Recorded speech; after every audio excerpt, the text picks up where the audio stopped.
Hello guys, நான் தான் உங்கள் காட்டுக்குள்ளே வச்சுட்டோம். இந்த வீடியோவில் பார்த்தீங்கன்னா ஆப்டன் மித்திக் ஐட்டம் அப்படிங்கிற தரமான ஒரு மானுவல் எடுத்துருக்கேன்.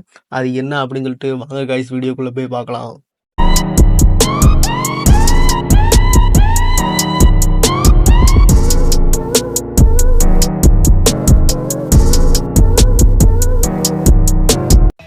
சாப்டர் ஸ்டார்டிங்கில் பார்த்தீங்கன்னா காட்ஸ், டீமன்ஸ், அப்புறம் நிறையா ஏஞ்சல்ஸ், அப்புறம் கான்ஸ்டலேஷன்லாம் இருக்காங்க.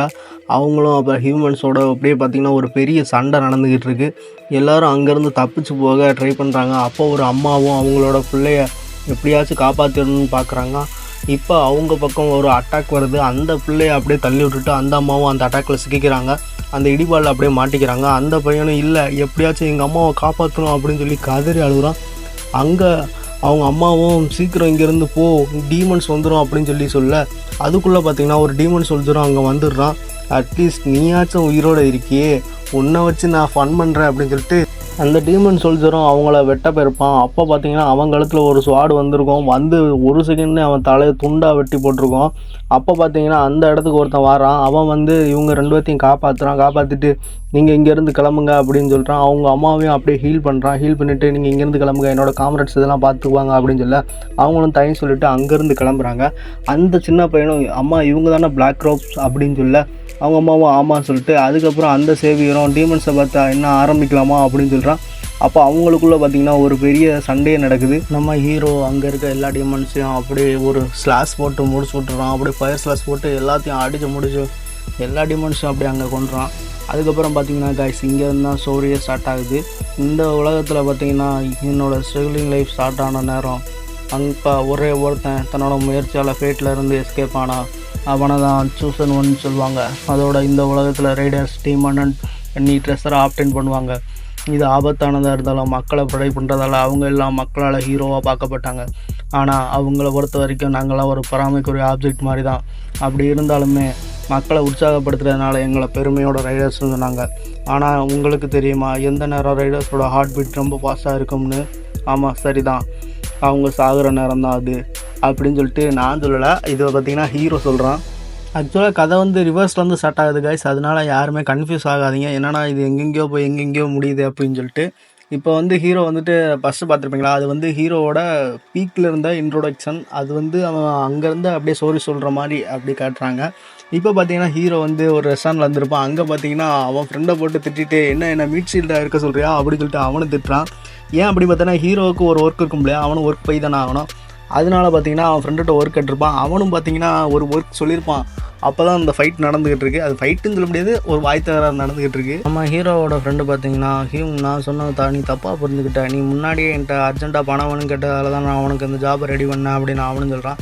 இப்போ ஹீரோவும் டேமேட் இதில் ஆச்சரியப்பட ஒன்றுமே இல்லை, எப்படினாலும் நான் இப்போ அந்த வேலைக்கு போய் தான் ஆகணும்னு அவனும் சொல்ல. ஹீரோவோட முன்னாடி இருக்கான் பார்த்தீங்களா, அவனோட நேம் பார்த்தீங்கன்னா ஜங்குமின். இவன் ஹீரோவோட ஃப்ரெண்டு. அதோட இவன் ரைடர் ஏஜென்சியில் ஒர்க் பண்ணிகிட்ருக்கான். அது இப்போ வந்து கில்டில் இல்லாமல் இருப்பாங்க பார்த்தீங்களா, அவங்களுக்கு வேலை தேடி கொடுக்குறது தான் இவன் வேலை. ஜங்குமின்ட்ட பார்த்தீங்கன்னா ஹீரோ ஹெல்ப் கேட்டிருப்பான். கடைசியாக அவனும் கால் பண்ணியிருப்பான்.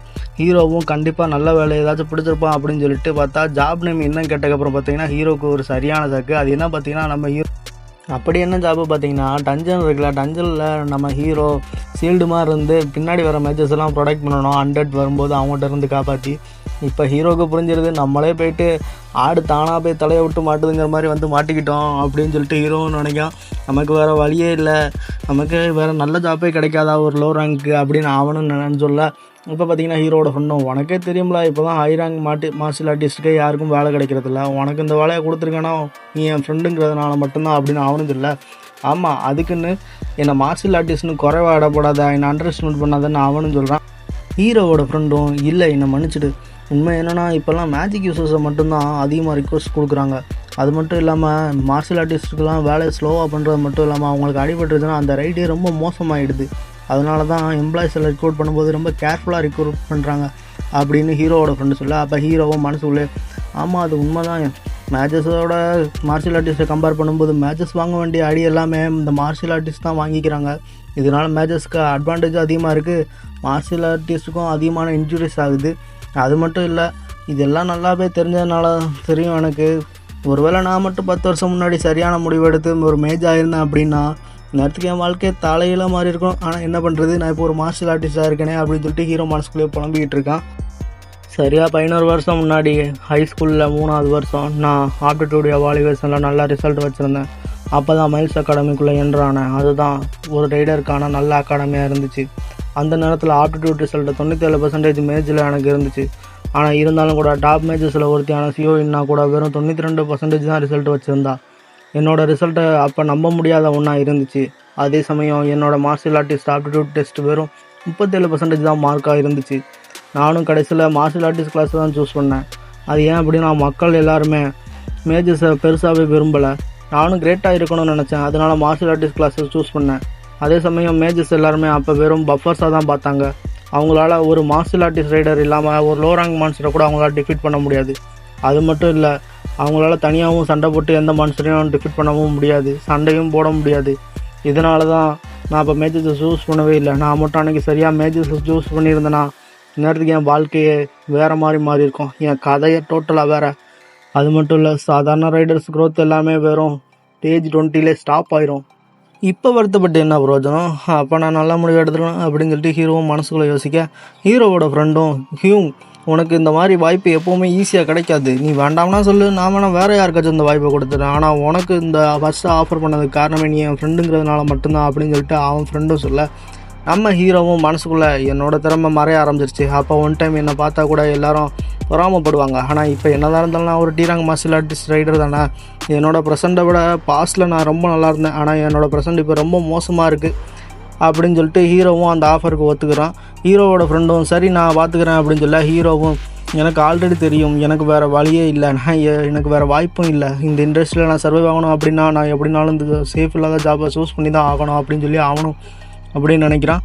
அதுக்கப்புறம் பார்த்தீங்கன்னா ஹீரோவோட ஃப்ரெண்டும் நல்ல முடிவு எடுத்திருக்கேன் அப்படின்னு சொல்லிட்டு அவனும் கிளம்ப, சரி நான் நாளைக்கு 8 AM உனக்கு அட்ரஸ் சென்ட் பண்ணுறேன், நீ லேட்டாக மட்டும் வந்துடாத அப்படின்னு அவன் சொல்ல, ஹீரோவும் ஏன் நாளைக்கு ஏதாச்சும் உனக்கு ஏஜென்சியில் முக்கியமான வேலை ஏதாச்சும் இருக்கா?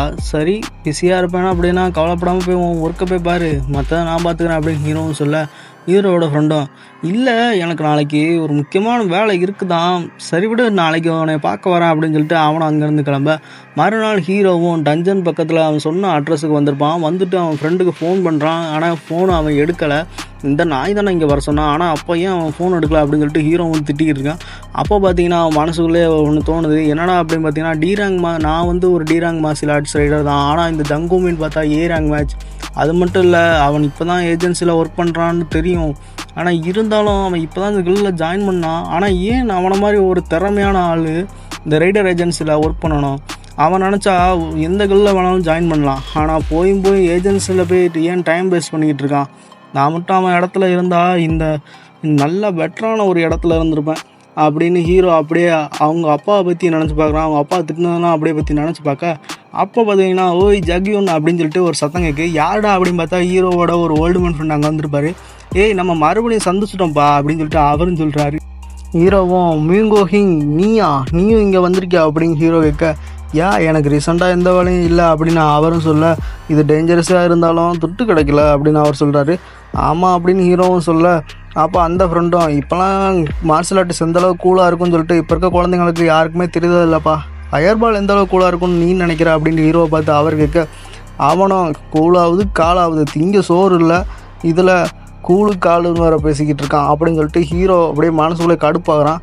அப்போ அந்த ஓல்டு மேனு சரி வா அன்னைக்கு சாயங்காலம் போயிட்டு நம்ம சரக்கடிக்கலாம் ரைடு முடிஞ்சதுக்கப்புறம் அவருக்கு கூப்பிட, ஹீரோவும் பார்க்கலாம் என்கிட்ட பணம் இல்லைப்பா அப்படின்னு சொல்ல, இல்லை நான் தான் லாஸ்ட்டு உனக்கு பே பண்ணோம்ல அப்படின்னு அவருன்னு சொல்லிட்டு இழுக்கிறாரு.